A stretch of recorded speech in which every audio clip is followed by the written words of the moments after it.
From Balgownie Road in Aberdeen's parish of Old Machar, there is a short but very interesting walk across the Brig O Balgownie through Seaton Park to the impressive Cathedral Church of St Machar.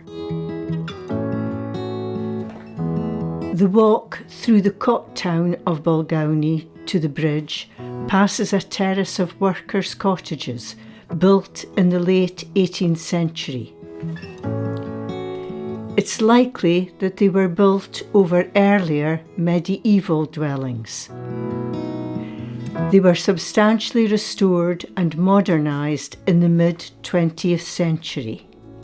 The pleasing aspect of this terrace has attracted many photographers and artists over the years.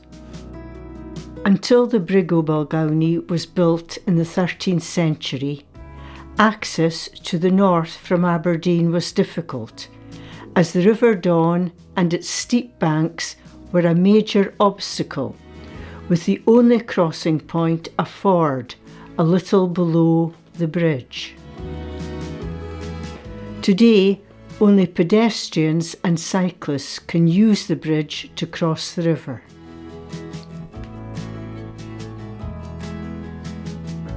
The Brig O Balgownie is thought to be the oldest standing bridge in Scotland.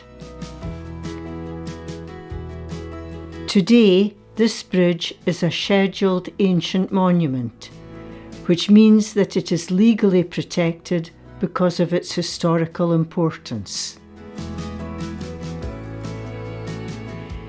It's not clear who actually commissioned the building of the bridge. Local legend has it that the bridge was started by Bishop Henry Cheyne in the late 13th or 14th century, but completed by Robert the Bruce. It's believed to have been built about 1320 by Richard Sementarius, a local mason and the first recorded provost of Aberdeen. It is indeed a fine example of early Scottish bridge building and must have been very impressive in the 14th century. The Gothic style pointed span of the bridge arch, measuring about 70 feet, was one of the largest in Britain at the time. The roadway over the bridge is a generous 11 feet between the parapets. Richard Sementarius, the mason and architect, is also credited with building the keep at Drum Castle in nearby Deeside. Maybe this is because the bridge arch appears to be similar in profile to the upper vault of Drum Castle Keep. For 500 years, the road over the Brig O Balgownie was the only route in and out of Aberdeen from the north. Its design and layout were defensive.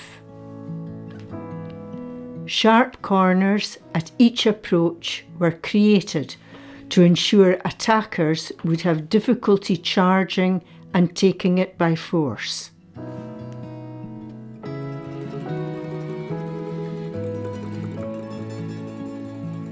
At the north end of the bridge, there once stood the Black Nuke alehouse, a convenient position for the refreshment of weary travellers arriving in Aberdeen. As we've learned, the bridge formed an important element in the road system northward from Aberdeen. Despite this, it was poorly maintained, and it had to be almost totally rebuilt by the town council in 1605. To provide capital in 1605, Alexander Hay executed a charter of mortification for its maintenance. A charter of mortification is a legal document that transfers ownership of land or other property to a religious or charitable institution. In the Middle Ages, the Scottish king had ultimate ownership of all land in Scotland. The donor of land was required to obtain a royal licence.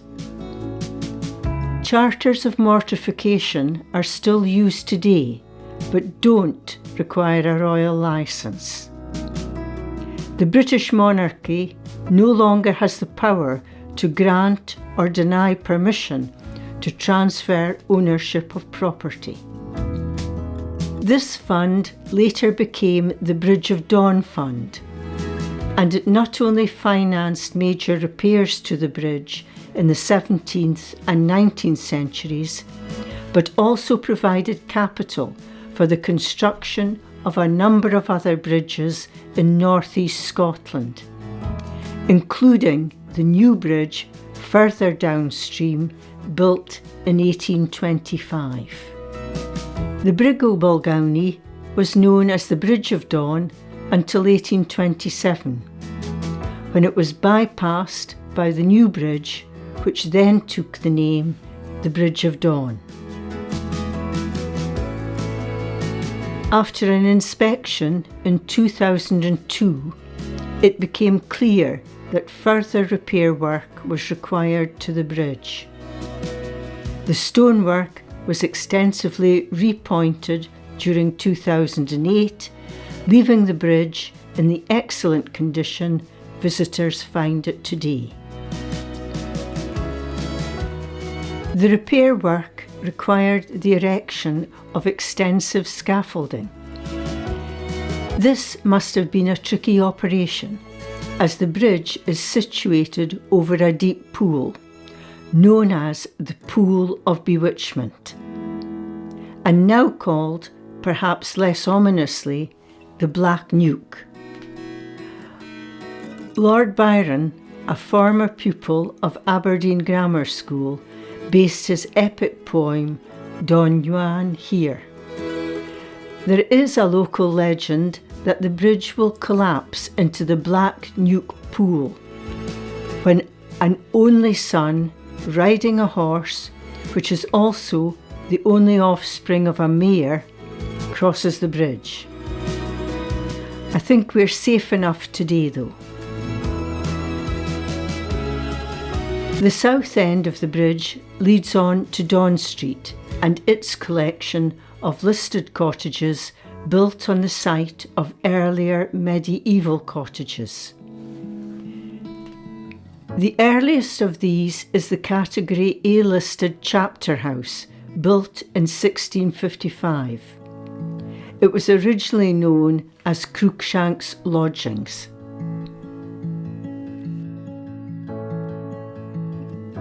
This area was substantially renovated in the 1970s and is now a desirable place to live.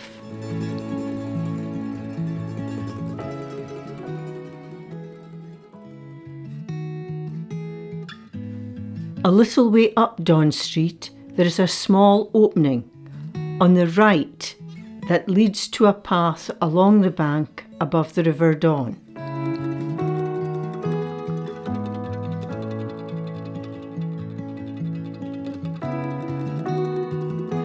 On the left are the student halls of residence, and on the right there is a steep drop down to the river. This path winds high above the river, leading directly into Seaton Park. If you're very lucky, you might catch a glimpse of a family of otters playing on the opposite bank. However, attractive though it is, the tree canopy and full leaf makes this difficult.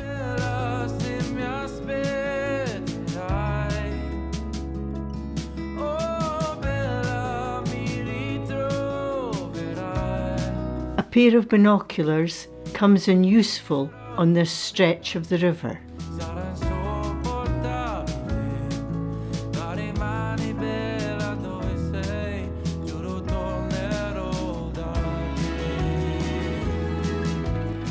From here, the path runs close to the river. In the distance, it is possible to see the two towers of St Machar's Cathedral. our final destination. Aberdeen lies on two major rivers, the River Dee and the River Don. The rivers are believed to have had divine status in the beliefs of the ancient inhabitants of the area. The Dee was formerly called Diva, and this river, the Don, was known as Devona.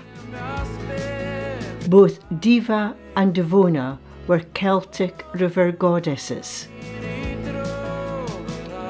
Perhaps these two divinities expected the occasional sacrifice to keep them sweet, or maybe the odd fisherman slipping and falling in was sufficient to appease them. As you can see, the River Don flows past the edge of Seaton Park. Seaton Park is located in the old Aberdeen area of the city, covering an area of about 27 hectares, equivalent to 65 football pitches. The land forming the park was part of the Seaton estate, which was owned by the Hay family until it was gifted to the city of Aberdeen in the late 19th century. The estate included a large mansion known as Seaton House. It was sited near to this grand fountain, but was demolished after a fire in 1963.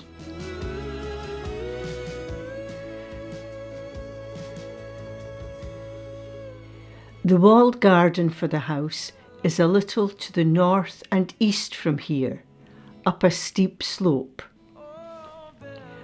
When the Hays occupied Seaton House, it would have supplied fruit and vegetables for the family. Today, it's a riot of colour in spring and early summer, due to its rich collection of rhododendrons and azaleas. The high, protecting walls are constructed from bricks fired in the nearby Seaton brickworks, now long gone. You should stop here for a rest and enjoy the peace and tranquility before heading back down to the park.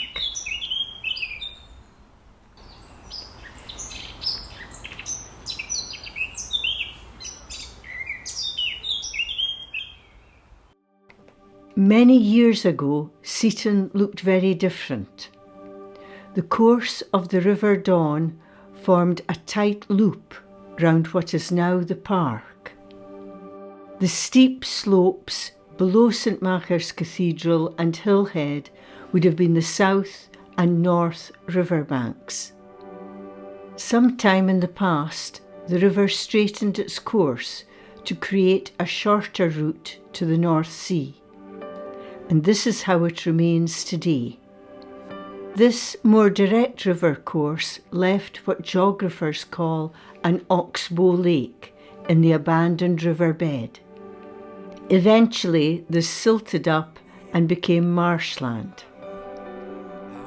For some time, efforts were made to drain the area close to the Don Street entrance to prevent regular flooding.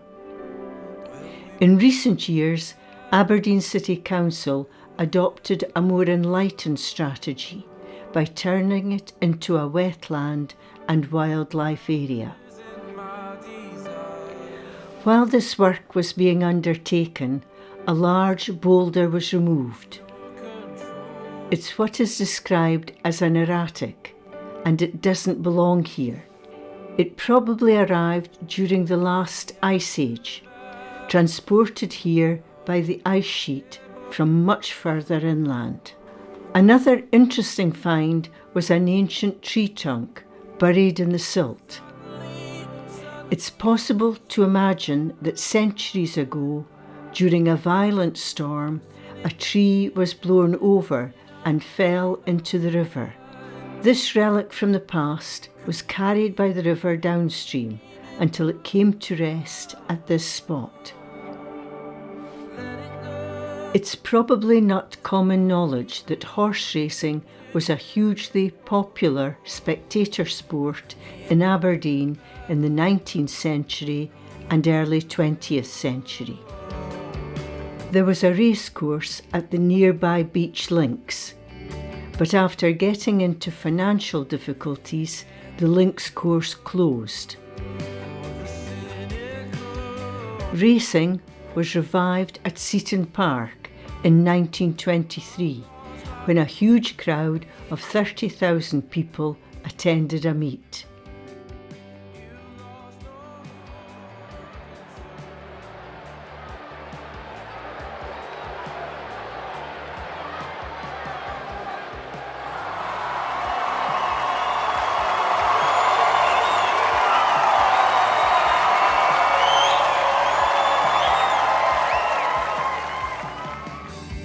The siting of the Seaton racecourse was not ideal, as it had several sharp corners, which were difficult for the horses to negotiate.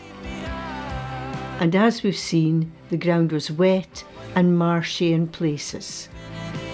The racecourse closed in 1928 after an unsuccessful meet where only 4,000 people attended over 2 days.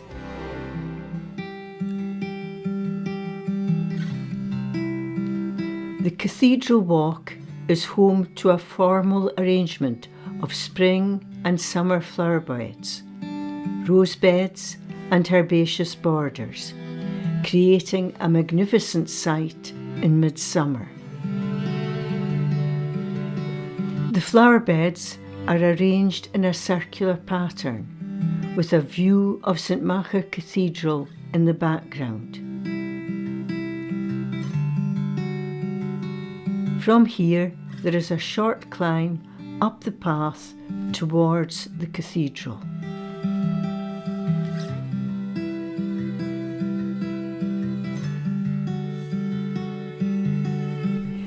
The Cathedral Church of St Machar is not actually a cathedral, but rather a high kirk, as it has not had a bishop since 1690. The Cathedral Church is an example of a fortified kirk, with twin towers built in the fashion of 14th century tower houses. Their strong walls are able to hold spiral staircases to the upper floors and the battlements. The spires on top of the towers were added in the 15th century.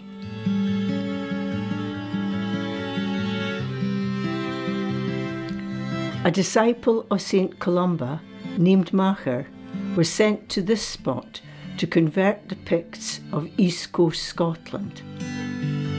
A Christian church has been on this site since 580 AD. The Sitan Pictish stone, now in safe custody inside the church, was found nearby. This 7th-8th century cross slab is the earliest evidence of Christianity in Aberdeen. The initial church was rebuilt several times before King David I of Scotland designated it the Cathedral Church of Aberdeen. St Machar's Cathedral became the seat of the Bishop of Aberdeen about 1131 AD. That was when Bishop Nechtan moved his seat from Mortlach in Dufton to Aberdeen and became the first bishop of Aberdeen. The ancient church of Mortlach in Dufton is thought to sit on the site of an earlier monastery founded by St Mulag around the year 566 AD, before the arrival of Christianity in Aberdeen. Very little of the original Aberdeen church survives. In 1336, during the sacking of Aberdeen by troops of Edward III of England, the cathedral was substantially damaged. The majority of the building we see today was constructed between 1380 and 1520 by several bishops. In addition to the two western towers, it included a central tower and a spire. In 1560, during the Scottish Reformation, when Catholic worship in Scotland was outlawed, the chancel was demolished. The bells and lead from the roof were sent to be sold in Holland, but the ship sank off the coast of Aberdeen at Girdleness.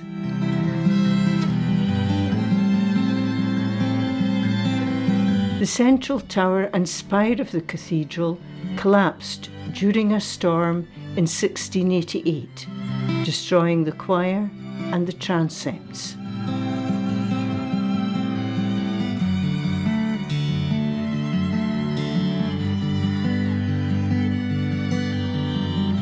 This rectangular area behind the east wall of the Cathedral Church was once the transept and crossing for the cathedral.